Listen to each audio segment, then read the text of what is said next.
जी, देवल जी, राधे राधे। एक इनका इसी के साथ का एक क्वेश्चन है। महाराज जी, आपके चरणों में कोटि कोटि प्रणाम। महाराज जी, पढ़ाई क्यों आवश्यक है? क्योंकि अभी हमें यही सिखाया गया है कि अगर पढ़ाई करोगे तो उच्च पद प्राप्त होगा, अच्छा धन कमाओगे। क्या धन कमाना ही पढ़ाई करने का लक्ष्य? नहीं, नहीं, बहुत सुंदर है पढ़ाई पढ़ना। अच्छे पढ़ लिख करके अगर मास्टर बने, डॉक्टर बने, कुछ भी बने तो आप हमारे राष्ट्र सेवा करेंगे। धन तो एक गौड़ विषय है।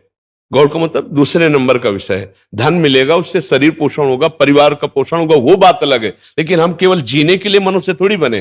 हमारा एक कर्तव्य है, हम राष्ट्र सेवा में। हम एक डॉक्टर बने तो हजारों की जिंदगी बचाएंगे, मास्टर बने तो हजारों को पढ़ा लिखा कर। अपने लोग स्कूले में तो पढ़े हैं ना, तो राष्ट्रपति और प्रधानमंत्री कहां पढ़े? स्कूले में तो पढ़े हैं ना। तो अगर मास्टर बनेंगे तो तुम्हारे स्कूल से पता नहीं कौन कौन पढ़कर क्या क्या बनेगा।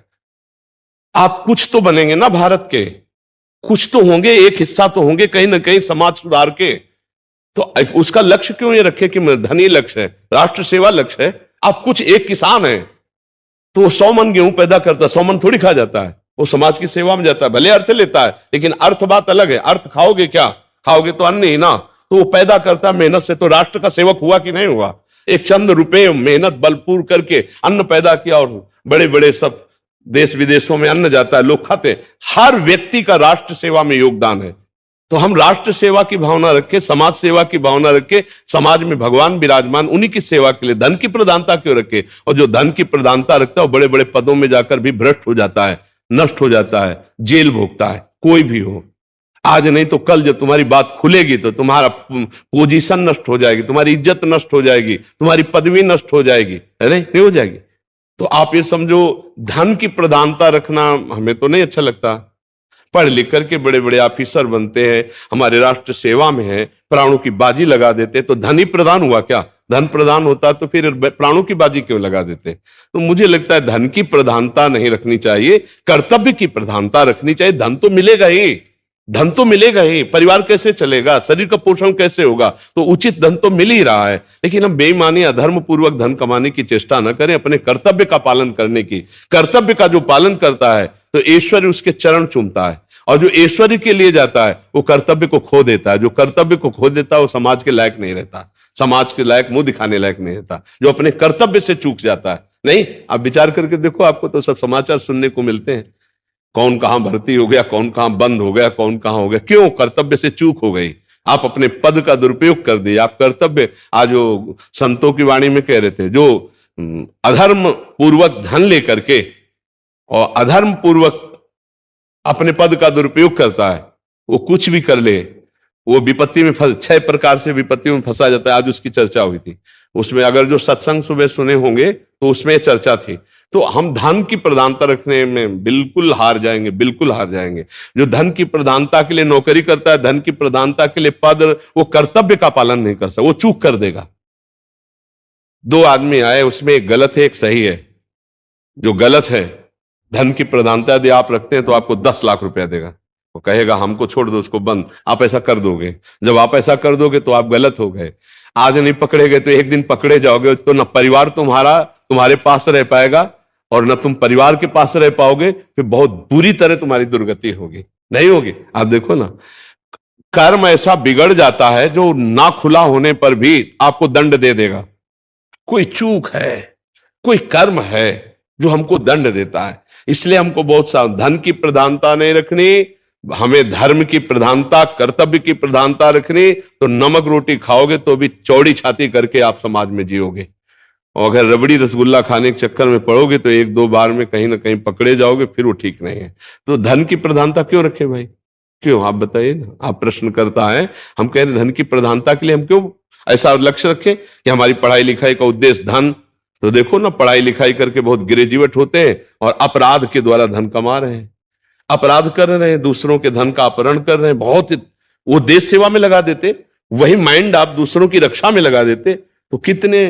तो हमें लगता है धन प्रधानता रखने से हमसे चूक हो जाएगी, हमारी पढ़ाई बेकार चली जाएगी, हमारा सब कुछ नष्ट हो सकता है। हम राष्ट्र की, समाज की सेवा की प्रधानता रखें, धन की नहीं। क्यों?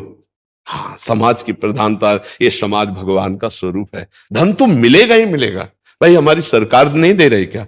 उचित भरण पोषण की व्यवस्था सरकार भी कर रही, और कुछ कुल परंपरा से सबके सबके कुछ न कुछ खान पान की व्यवस्था खेती की भी होती है। तो हम समाज सेवा करें, राष्ट्र सेवा करें, जिससे भगवान प्रसन्न हो जाए, धर्म की रक्षा हो, हमारा राष्ट्र समृद्ध हो, तो हम भी उसी में तो हैं, हम भी सुखी रहेंगे। और ऐसा क्या कि इकट्ठे हमने ऐसी गलती कर दी कि सब नष्ट भ्रष्ट हो गया। परिवार वाले पढ़ा लिखा कर गर्व करते हैं कि हमारा बच्चा अमुक जगह है, और जब बच्चा से गलती हो जाती तो ये बोलना मुश्किल हो जाता है कि हमारा बच्चा अमुक जगह था। रिश्ते नाते परिवार सबके मतलब चेहरे उदास हो जाते हैं, और वो उसका स्वयं जीवन संकटपूर्ण फंस जाता है। इसलिए बहुत धन की प्रधानता ना रखा जाए, धन तो मिलेगा ही, अपने कर्तव्य की प्रधानता रखी जाए, समाज सेवा, राष्ट्र सेवा, धर्म पूर्वक कर्तव्य का पालन, तो समाज सुखी हो जाए। ठीक है ना भाई? हाँ, ये नौजवान सब भाई इस बात पर ध्यान दे, धन का महत्व रखने से हानि हो जाएगी। धन का महत्व है ना, तो ना जीव का महत्व रह गया, ना समाज का। धन की जहां महत्ता मुझे लगता है वहां गलती हो ही जाएगी, वहां हमसे त्रुटि हो जाएगी। अगर धर्म का महत्व है तो बात बन जाएगी। तो ऐसे आदमी का जीवन नर्क हो जाता है, जिसके अंदर धन धन केवल धन चाहिए, वो निश्चित पतित हो जाता है। धर्म और कर्तव्य और राष्ट्र सेवा, ये सुख का समझ, ये हमारी सुख की समझ है, इसी से हम सुखी होंगे। देखो, कोई भूखा हो उसको रोटी पवा के देखो, एक दिन तुम भूखे रहो तो देखो कैसा लगता है। सच्ची बात, तुम अच्छे अच्छे पदार्थ पाकर उतना सुखी नहीं होगे जिस दिन तुम किसी भूखे का पेट भर दोगे और तुम भूखे रहोगे। उस दिन तुम्हें जो आनंद मिलेगा वो अच्छे अच्छे पदार्थ पाने से नहीं मिलेगा। इसलिए बहुत पर उपकार परहित सरिस धर्म नहीं भाई, ये सब भगवान के स्वरूप है। जिसको जो कर्तव्य मिले अपने कर्तव्य का पालन करो, भगवान प्रसन्न हो जाएंगे। तो सबसे बड़ा धन है संतोष धन। हृदय में चैन है, शांति है, संतोष है, आप सुखी हो। संतोष नहीं तो अरबों रुपया तो भी कुछ नहीं, कुछ नहीं है। रुपये का बहुत बुरी तरह नाश है, बहुत बुरी तरह नाश। अगर बुद्धि नहीं है, ठीक से दिमाग नहीं काम कर रहा है, तो रुपये के लिए अपना नाश, और रुपया आ भी गया तो बहुत बुरी तरह नाश। अगर हम ये ध्यान दें कि हमारे भारत में कितने ऐसे गरीब लोग हैं जिनको चैन से भोजन भी नहीं मिलता है। धन का सदुपयोग ये है कि हमारे कितने गांवों में ऐसे गरीब भाई हैं जिनको मिर्च और रोटी पेट भरने के लिए नहीं। आप सच्ची मानना, अगर हमारे भारत का धन भारत में ही रहे और भारतीय ऐसे नागरिकों को जाए तो वो आशीर्वाद देते कि बेटा और बहू तुम्हारे सुखी रहे, तो हमारी तो बात थोड़ा कम अच्छी लगेगी सबको। सही बात सारे चल रहे हैं, जितने भी आपकी बातें हैं सब सुधर रहे हैं, जिंदगी बन रही है सब। हम यही चाहते हैं। हमारे माँ बापों को ही नहीं पता था कि हमारी जीवन कैसे बनेगा, लेकिन आपने जो हमारा जीवन सुधारा है ना, वो हमारा जीवन। नहीं, हम सब भारतवासियों की ऋणी है जो हमारी बात मान रहे हैं। हम धन्यवाद उनको देते हैं जो हमारी बात मान रहे। आप सब हमारा बड़ा सहयोग करें। आज सत्संग में भी कहा, हम सबको प्रणाम कर रहे हैं कि इस कलिकाल में ऐसी मलिन अवस्था में आप एक संत की बात मान रहे हैं, आप बाबा जी की बात। जीवन ये है कि हमने क्या कर्म करेंगे जो आप जैसे हमारे धन महाराज जी मिले, जो हमारा जीवन सुधर गया। नहीं, भगवान की विशेष कृपा है कि हमने क्या कर्म किए होंगे कि हमारे भारतवासी बात मान रहे, बस इतनी बात है। हाँ बाबा जी, हम नेपाल से भी मान रहे बाबा जी। महाराज जी, अब तो बच्चे भी आपके गुणगान गाते हैं। बस हम श्री जी की, ठाकुर जी की, गुरु जी की कृपा है कि जितने दिन शरीर रहे हमारे भारत की सेवा में रहे।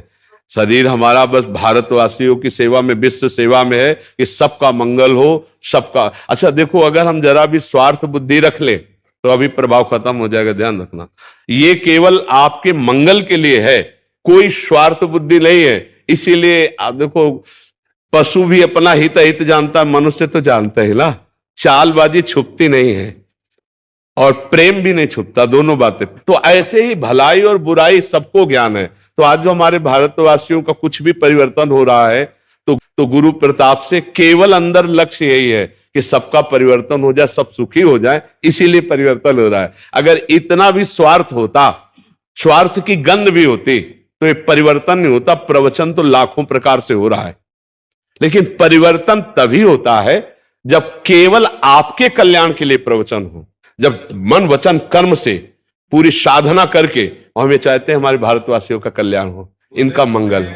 हाँ, सबका मंगल हो, सब सुखी रहो, और गंदे आचरण छोड़ो, गंदे आचरण छोड़ो, इसी में परम मंगल है। ये जो गंदे आचरण है आपके जीवनी शक्ति को नष्ट कर रहे हैं। आपकी श्वासें बहुत कम हैं और बहुत कीमती हैं। 50 वर्ष की कमाई हुई संपत्ति से 5 श्वासें भी नहीं खरीद सकते। ऐसी श्वासों में यदि राधा राधा कृष्ण कृष्ण बोलते हुए अपने कर्तव्य कर्म को करो तो परलोक भी बन जाएगा और ये लोक भी अच्छा हो जाएगा। तो इसलिए नहीं, नशा मत करो, गंदी बातें मत करो, अच्छे मनुष्य जीवन अच्छाई के लिए मिला, दूसरों को सुख प्रदान करो और राधा राधा नाम जप करो, भगवान नाम जप करो, इसी में सबका मंगल है।